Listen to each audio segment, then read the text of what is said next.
Hi YouTube, Watchify here with another video.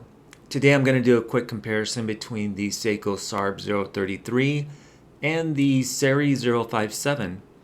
Both are discontinued Japanese domestic market or JDM dress style watches, with the SARB certainly being the more well-known of the two. There are some obvious differences between these watches, but also a lot of similarities. And I think the SARY sometimes enters the conversation as a less expensive alternative to the SARB, especially for those with larger wrists or who just prefer larger sized watches. As the term implies, JDM watches are targeted towards the Japanese market, but you can find these and other JDM watches for sale on the internet from both private sellers and Japanese-based dealers who ship overseas. You might have to pay an import or customs fee depending on the country you reside in, but I've never had one applied to me. I think in the US it only comes into play if the item costs over a certain amount, which might be $2,500. So why would you want to buy a JDM watch? It may be as simple as you really like the watch and it just happens to be a JDM model. It's said that brands like Seiko tend to release some of their best designs for the Japan market. So without international shippers, those of us outside of Japan would be out of luck.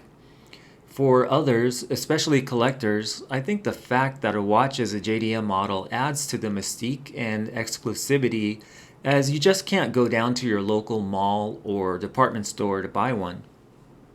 In terms of these two discontinued watches, I'm seeing that all the online retailers I checked out are out of stock, so it looks like places like eBay would be your best bet for finding one for sale. You can get a pre-owned SARY057 for below $300, whereas the lowest priced SARB I saw at the time of this video was just below $500. I tried selling my good condition SARY057 on eBay a while back for just under $400, but there wasn't much interest, so I decided to keep it. In comparing the two watches, the first thing that jumps out at you is the size difference. I measure the SARY's case size as 42 millimeters, the lug-to-lug distance at 48.8 millimeters, case thickness is 11.5 millimeters, and the lug width is 22 millimeters. The SARB's case is 4 millimeters smaller at 38 millimeters, lug-to-lug distance is 44.7 millimeters, thickness is also 11.5 millimeters, and the lug width on the SARB is 20 millimeters. The larger size of the SARY means that it has more wrist presence than the SARB, as the SARY's 42 millimeter case size is commonly seen on dive style and sports watches rather than dress watches. I have a 6 3/4 inch wrist and I like how it wears, and I don't feel it would look out of place if coupled with a suit, especially if you paired it with a leather strap. But of the two, I think the SARY looks the more casual. The SARY's case has some nice brushwork on the sides that transitions to a wide-angled polished area before it goes back to brushing at the top of the lugs.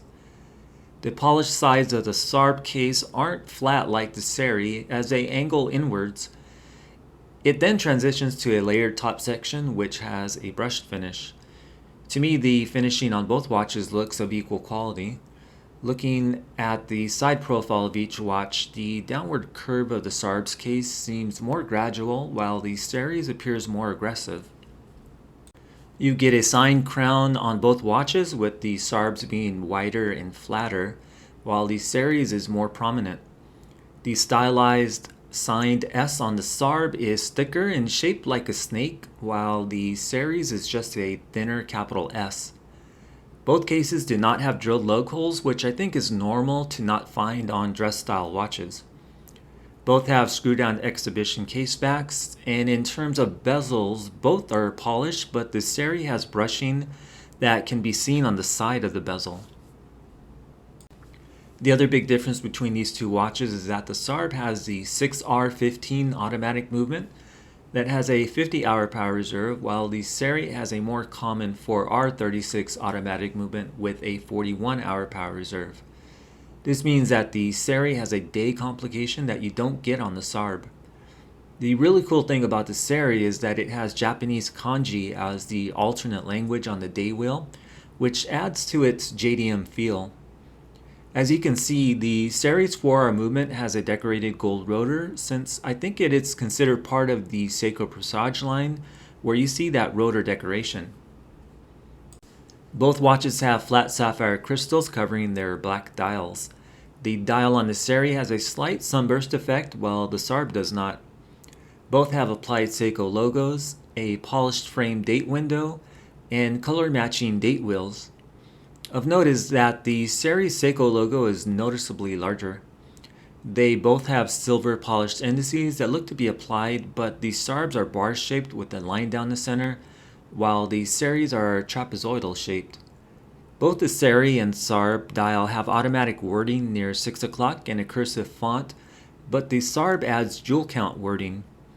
Another significant difference in these watches is that the SARY doesn't have any lume at all, while the SARB has lume on its indices and hands.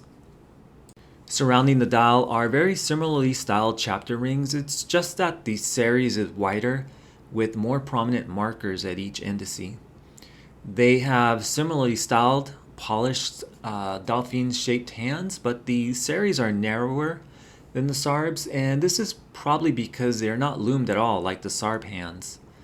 The seconds hand on the SARB has the skeletonized counterbalance, while the SARY's needle-like seconds hand does not. The bracelets differ mainly in that the SARB has a milled scissor clasp, while oddly the SARY bracelet has a stamped fold-over clasp. Both watches' bracelets have solid in-links though, and the links are held together with pins and collars. They have the same style double push-button release clasp with the stamped Seiko logo and only 2 micro adjustment holes. The SARY's bracelet is the more traditional oyster style, but you do see some polishing at the bottom and tops of the faux center links. The SARB links are slightly thicker at 3.4 millimeters versus the SARY's 3 millimeter links. The other big difference in the bracelets is that the SARY has a male end link that protrudes out, and if you factor this into the lug-to-lug distance, it would be an effective 51.2 millimeters, which makes it wear much larger on wrist than the SARB's female end links. You will be able to find aftermarket bracelets for the SARB, while I don't think any exist for the SARY. So to summarize these watches, I think the SARY057 is a great JDM SARB033 alternative for those who feel the SARB's 38mm case size is too small for their wrist, or they just want a somewhat more versatile watch that wouldn't look odd if coupled with a more casual strap choice like a NATO strap. It's larger and has more presence than the SARB to me, and one could say that the SARY would have been better sized at 40mm instead of 42mm, but I think Seiko was aware that at least outwardly these watches look very similar, so they wanted to differentiate the SARY from the SARB by making it much larger in size. Both are very fine watches, with the SARB coming across as the dressier of the two. And in regards to the movements, I don't think there's much difference between the 6R15 and the 4R movement, other than the extra 9 hours of power reserve.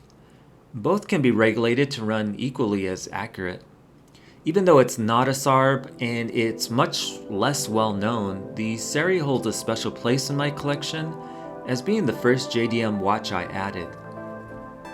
That's going to be it for this video. I hope you found it interesting, and if you did, feel free to leave a like, comment, or even consider subscribing. Of course, I wanted to thank you for watching, and hopefully I'll see you in another video.